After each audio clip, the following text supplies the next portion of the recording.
যারা আমল করে উপকার পাচ্ছেন না, অনেকেই বলেন হুজুর আমল করতেছি কোনো ফায়দা হচ্ছে না, বিপদ কাটছে না, দোয়া কবুল হচ্ছে না, অনেক বছর ধরে দোয়া করতেছি দোয়া কবুল হচ্ছে না। মনে রাখবেন, আমল কবুল হওয়ার জন্য, দোয়া কবুল হওয়ার জন্য কিছু শর্ত আছে। শুধু আপনি আমল করবেন আর সাথে সাথে হয়ে যাবে, বিষয়টা এমন নয়। অনেকেই বলে হুজুর আপনারা যেভাবে বলেন মনে হয় দোয়া কবুল হবে, কিন্তু আমাদের দোয়া তো কবুল হচ্ছে না।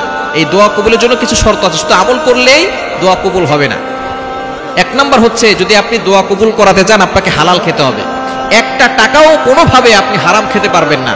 Your income should be halal, your food should be halal, your drink should be halal. আপনার অলওয়েজ হালাল হতে হবে। হারাম ভক্ষণ করলে কোনো দোয়া আল্লাহর কাছে কবুল হয় না। নবী সাল্লাল্লাহু আলাইহি সাল্লামের জামানায় এক ব্যক্তি কাবা শরীফের পাশে গিয়ে দোয়া করতেছেন, ইয়া রব্বে কাবা, এভাবে হাত উঠাতে উঠাতে এই পর্যন্ত উঁচু করে ফেলেছেন আর বলতেছেন, ইয়া রব্বে কাবা, ইয়া রব্বে কাবা, হে কাবার রব, আমাকে এটা দেন, আমাকে এটা দেন। সাহাবায়ে কেরাম বলতেছেন, ইয়া রাসূলুল্লাহ, এই ব্যক্তির সব দোয়া মনে হয় কবুল। নবীজি বলতেছেন তার একটা দোয়া কবুল হচ্ছে না। কেন? সাহাবায়ে কেরাম বললেন, ইয়া রাসূলুল্লাহ, এইভাবে দোয়া করতেছে, কান্না করতেছে, আর তার দোয়া কবুল হচ্ছে না। নবী সাল্লাল্লাহু আলাইহি ওয়াসাল্লাম বলতেছেন, এই ব্যক্তি যে খাবার খায়, হারাম খাবার খায়, যে পোশাক পরেছে হারাম টাকার পোশাক পরেছে, সুতরাং হালাল টাকার খাবার খেলে, হারাম টাকার খাবার খেলে আর হারাম টাকার পোশাক পরলে সেই দোয়া আল্লাহ কখনো কবুল করেন। সুতরাং হারাম টাকা যদি আপনি ইনকাম করেন, কোনোভাবে যদি আপনার হারাম টাকা পকেটে ঢুকে যায়, ওই টাকা যদি আপনি খান, তাহলে আপনার দোয়া কখনো কবুল হবে না। এই জন্য শর্ত হচ্ছে আপনি এক নাম্বার হালাল খাবেন, আকুল হালাল, হালাল খেতে হবে। দ্বিতীয় নাম্বার হচ্ছে ইয়াকিনের সাথে দোয়া করবেন যে আল্লাহ তাআলা আমার দোয়া কবুল করবেন, এভাবে আপনি আল্লাহর কাছে দোয়া করবেন।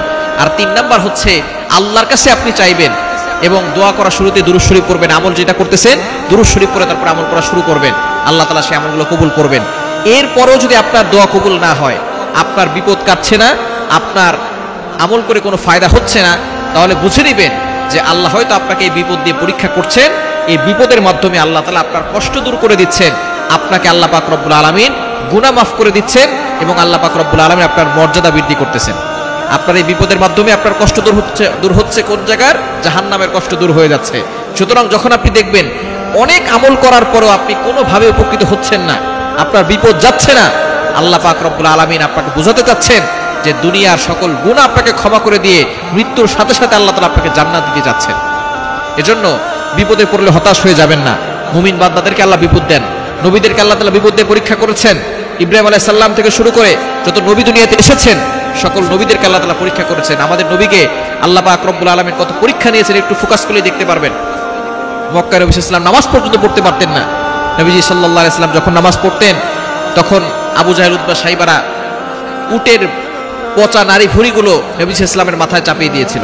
নবী সাল্লাল্লাহু আলাইহি ওয়াসাল্লাম উঠতে পারতেন না, এতটা কষ্ট দিয়েছিল।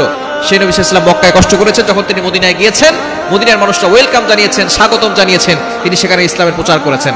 মক্কায় কষ্ট করেছেন, মদিনায় আল্লাহ পাক রব্বুল আলামিন শান্তির ব্যবস্থা করেছেন। সুতরাং কষ্ট চিরস্থায়ী নয়, আপনার বিপদ চিরস্থায়ীভাবে থাকবে না, আকাশে মেঘ সব সময় থাকে না। সুতরাং আপনার দুঃখ কষ্ট চিরস্থায়ী নয়, এটা একদিন শেষ হয়ে যাবে। সূরা আশ-শারহের 6 নম্বর আয়াতে আল্লাহ বলছেন, ইন্নামাল উসরি ইউসরা, there is happiness after suffering, কষ্টের পরে সুখ আছে, স্বস্তি আছে। সুতরাং আমল করেও যারা ফায়দা পাচ্ছেন না, উপকার পাচ্ছেন না, দোয়া কবুল হচ্ছে না, আপনি মনে করবেন এই বিপদ আল্লাহর পক্ষ থেকে হয়তো আপনার জন্য পরীক্ষা। আল্লাহ তাআলা এই বিপদের মাধ্যমে আপনার গুনাহ মাফ করবেন, আপনার মর্যাদাটাকে বাড়িয়ে দিবেন।